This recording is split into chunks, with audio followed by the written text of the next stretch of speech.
নমস্কার বন্ধুরা, সীমার রান্নাঘর। আমি আজকে রান্না করব মরুলো মাছ দিয়ে টক পালন।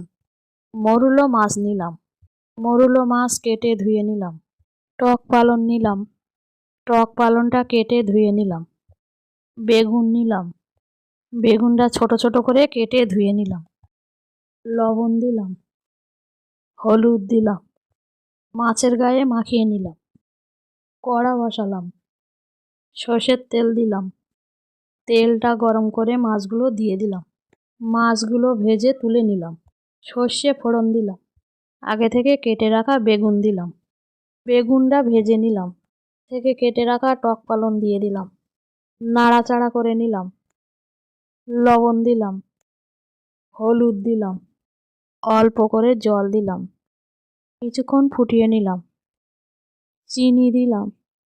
আগে থেকে ভেজে রাখা মাছগুলো দিয়ে দিলাম। আরও কিছুক্ষণ ফুটিয়ে নিলাম। নামিয়ে দিলাম। মরুলো মাছ দিয়ে টক পালনটা ভালো লাগলে লাইক, সাবস্ক্রাইব, কমেন্ট, শেয়ার করুন।